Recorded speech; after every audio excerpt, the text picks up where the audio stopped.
Sir, क्या ये hydrogen bomb वाकई में बम है या बम फुस निकल गया? देखिए, बम तो है, लेकिन ये बम हाइड्रोजन बम नहीं बल्कि जेल बम है।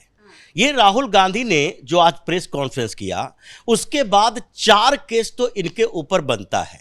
जब तक जेल का दरवाजा राहुल गांधी के लिए नहीं खुलेगा, तब तक ये चुप रहने वाला नहीं है। जो स्थितियां दिख रही है, राहुल गांधी के ऊपर जो 4 केस दर्ज होना चाहिए, उसमें से पहला केस तो चुनाव आयोग को दर्ज करना चाहिए, क्योंकि ये 3 चुनाव आयुक्त, जिसमें मुख्य चुनाव आयुक्त भी शामिल हैं, ये पॉलिटिकल पार्टी की तरह व्यवहार करना अब छोड़ दें, क्योंकि ये उनकी शाख का सवाल नहीं है। ये अगर समझ रहे हैं कि ये 3 व्यक्ति जिसका फोटो, जिसकी तस्वीर दिखाई जा रही है, वो व्यक्ति भारत के 3 केवल चेहरे हैं, तो इससे इनको भ्रम में रहने की जरूरत नहीं है। ये 3 लोकतंत्र के स्तंभ हैं, और इसलिए राहुल गांधी को इन 3 चेहरों पर अटैक नहीं करना है, बल्कि भारत की डेमोक्रेसी पर अटैक करना है और बताना है कि देखो, जो आज भारत में डेमोक्रेसी चल रही है, वो वोट चोरी के आधार पर है, चुराई गई लोकतंत्र है। और